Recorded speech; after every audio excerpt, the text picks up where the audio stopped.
कि फ़ौज आ जाए और जनरल आसिम मुनीर से अपील कर रहे हैं कि जी फ़ौज पूरी तरह से कंट्रोल संभाले। अब पाकिस्तान पीपल्स पार्टी के अपने रुकन कौमी असम्बली ने कहा है कि हालात इतने ख़राब हो गए हैं कि मैं अपील करता हूँ, दरख्वास्त करता हूँ army chief general Asim Munir से कि बिजली और गैस की कीमतों में इजाफे ने महंगाई को 50 साल की बुलंद तरीन सतह पर पहुंचा दिया है। पाकिस्तान में रवा माली साल की पहली शिशमाही में महंगाई 1974 के बाद सबसे ज्यादा रही।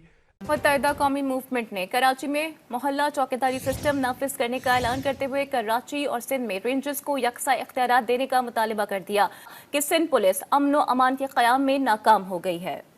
इसमें हमारा ग्रोथ रेट था 0.75% पर एनम, यानी 1% से भी कम, जबकि 1980 से अब तक देखें तो ये तकरीबन 4.7% था।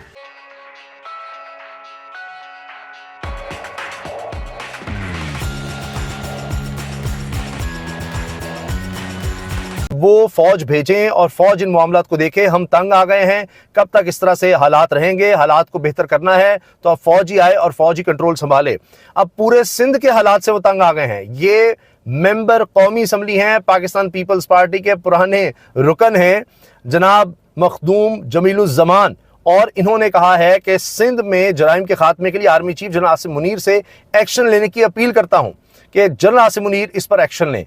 अब अंदाज़ा लगाइए, इसका मतलब है पुलिस फेल हो गई है और ये जो 15 साल का मुसलसल इक़्तिदार है पाकिस्तान पीपल्स पार्टी का, इसने फेल किया। और इसके साथ ज़ाहिर है कि इसमें नून लीग के साथ भी उनके पास हुकूमत रही और दोनों ने मिलकर भी जनाब मामला चलाए थे। 2008 से लेकर 2018 तक हम देखते हैं कि दोनों मिलकर ही चले, विफाक में और सूबों में एक तरह से।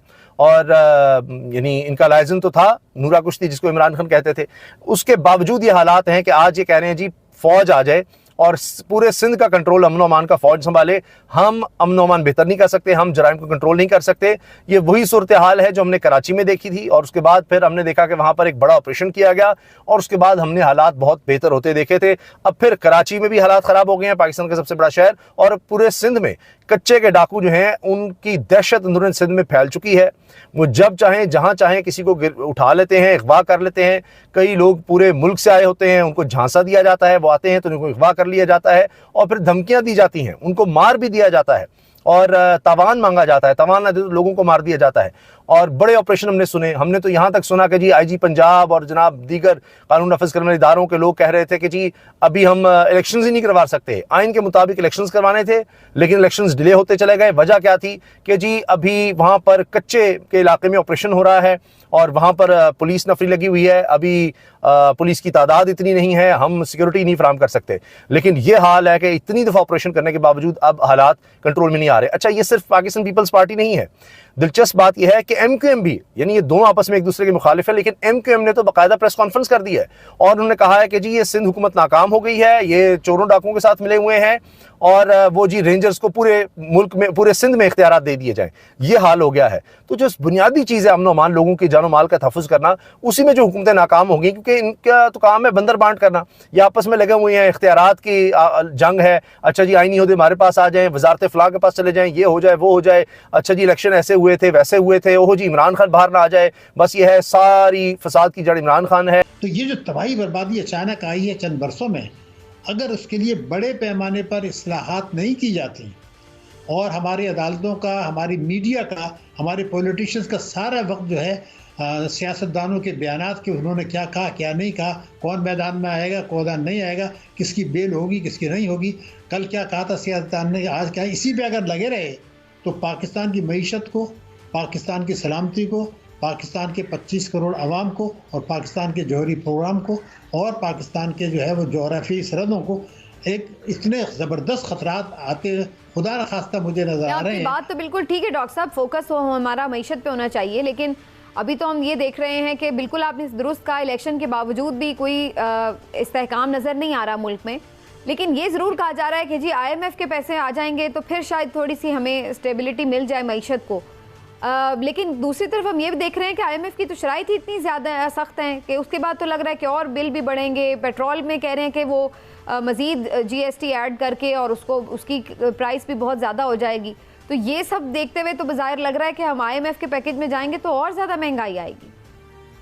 मोहतरमा, मैं आपसे एक बात कह दूँ, अब जो IMF के प्रोग्राम में हम जा रहे हैं ये 24वां प्रोग्राम होगा। तो अगर 23 प्रोग्रामों में मईशत तबाही रही, सुस्त रही, महंगाई बढ़ी, पाकिस्तान की हुकूमतों का और IMF का, और ये आज जो 24वें प्रोग्राम में हम जाने की बात कर रहे हैं, मैं आपको बता रहा हूँ रिकॉर्ड पर कि इसके बाद कुछ अरसे के बाद ये 25वें प्रोग्राम भी हम जाएंगे, ये भी मैं आपको आज बता दूँ। लेकिन फिर पाकिस्तान के पास वे आउट क्या है? और अभी सऊदी अरेबिया में प्राइम मिनिस्टर गए हैं, वो भी कह रहे हैं कि उनको रेकोडेक में जो है कोई 1.1 बिलियन की कोई इन्वेस्टमेंट की जो है वो होप है। तो क्या ये भी मुमकिन हो सकेगा? तो वे आउट भी बता दीजिएगा, और इस इन्वेस्टमेंट के ऊपर आपके क्या कमेंट्स हैं? भाई साहब, आपने बड़े आम नुकात उठा दिए हैं। पहली बात मैं आपको बता दूं कि रेकोडेक में जो सरमायाकारी आई थी वो इसलिए आई थी कि हमारी सुप्रीम कोर्ट ने एक ऐसा फैसला दिया था कि जो उन्होंने उसके जो एग्रीमेंट था उसको कैंसिल कर दिया था, और हमें ऊपर $10 अरब का जुर्माना हुआ था। उस जुर्माने से बचने के लिए हमने एक मुआहदा किया कि $1 अरब का नकद दे दिया और कहा कि अब हमारे साथ आप लंबी मुद्दत का एक मुआहदा कर लें, ताकि इस दौरान में आप पैसा कमा लें और आपको वो जो हमारे पास जुर्माना है उससे बच जाएं। तो उन्होंने कहा ठीक है, हम कमा लेंगे आपके पास से। $1 अरब हमने नकद दिया है और एक मुआहदा किया है जुर्माने से बचने के लिए। अगर उसी शराइत पर आप वही रिकॉर्डिंग में और लाना चाहते हैं तो साफ साफ मतलब है कि अभी तो कोई जुर्माना नहीं है। अब सिर्फ ये है कि चूंकि आपने बेतहाशा मुल्की कर्जे लिए हैं, बेतहाशा बैरूनी कर्जे लिए हैं, और आज हुकूमत को ये पता है, चाहे पब्लिकली कहें या नहीं कहें, कि आलमी बैंक से पैसे मिल जाएं, IMF से मिल जाएं, दोस्त ममालिक से मिल जाएं और चाइना से भी रोल ओवर हो जाए, उसके बावजूद भी हम अपने बैरूनी कर्जे अदा करने की पोजीशन में नहीं होंगे। तो या तो यह कि हम उनकी रीशेड्यूलिंग कराएं और रीप्रोफाइलिंग कराएं, या ऐसी सरमायाकारी लाएं जिसको हम कहते हैं परेशान कुन सरमायाकारी, ताकि उस डिफ़ॉल्ट की सिचुएशन से बच सकें। तो अगर इस सरमायाकारी का मकसद आप ये समझ रहे हैं कि मईशत में बेहतरी होगा, कतई नहीं होगा। पहली बात, गवर्नमेंट टू गवर्नमेंट निजकारी कभी भी जो है वो फ़ायदेमंद नहीं रहती। अगर आप एक बाहर से सरमायाकारी लाते हैं जिससे आपकी इंपोर्ट्स बढ़ती हैं, कम होती हैं, एक्सपोर्ट बढ़ती हैं, तो फ़ायदा है। एक आपने PTCL की निजकारी की थी, क्योंकि आपका सवाल डायरेक्ट है तो मैं डायरेक्ट जवाब दे रहा हूँ। ये 2006 में शायद निजकारी हुई थी, अब 18 साल हो गए। उन्होंने हमारे $800 मिलियन अभी तक नहीं दिए, वजह कुछ भी हो, लेकिन उस 800 मिलियन का जो सूद है वही तकरीबन $2.25 अरब हो गया। तो ये तो खसारे के सौदे हैं। तो अगर आप डिफ़ॉल्ट से बचने के लिए एक और सरमायाकारी करना चाह रहे हैं, जो है वो रिकॉर्डिक में हो या कंट्री टू गवर्नमेंट हो, या PIO को बेच के पैसा लेना चाह रहे हैं, तो ये तो एक और जो है ना आग से खेलने के मुताबिक है। बजाय इसके कि आपने फिर दूसरा नुक्ता उठाया था कि जनाब वे आउट क्या है। वे आउट सिर्फ एक ही है। अगर कोई दूसरा वे आउट बता रहा है, मेरे हिसाब से माजरत के साथ वो अपने आप को और कौम को धोखा दे रहा है। वो सिर्फ ये है कि हमारी जो SIFC है, जिसमें अफवाज पाकिस्तान की नुमाइंदगी है, वो जो हमारे हुकूमत में शामिल लोग हैं उनसे ये कहें कि जनाब आप बता दीजिए कि अगले 3 वर्षों में आपका टैक्स रेवेन्यूज कितना होगा, क्या आप उस पर सूद अदा कर सकते हैं। ये वर्ल्ड बैंक की रिपोर्ट है। वर्ल्ड बैंक की रिपोर्ट जो हेडलाइन छापती है वो क्या कह रही है कि बिजली और गैस की कीमतों में इजाफे से महंगाई पाकिस्तान में 50 साल की बुलंद तरीन सतह पर जा पहुंची है। यानी 2 साल पहले इन लोगों ने आपके साथ जितने वादे किए, 2 साल पहले इमरान खान की हुकूमत को गिराते हुए तहरीक अदम एतमाद ला के उसके ऊपर जैसे भी इन्होंने अमल दरामद किया और इनकी जो भी हेल्प की गई, वो सारी चीज़ें तो डिस्कस करते रहते हैं। अब पाकिस्तान का बच्चा जानता है कि इमरान खान की हुकूमत कैसे गिरी। लेकिन असल बात यह है कि जो वादे इन्होंने किए थे कि इमरान खान अच्छा डिलीवर नहीं कर रहे, हम बहुत अच्छा डिलीवर करेंगे, वो वादे कहाँ तक पूरे हुए। आज की तारीख में जो आलमी मंडी में क्रूड ऑयल की जो कीमत है वो है $86 फी बैरल के करीब, इससे थोड़ा सा ज़्यादा है 86 से।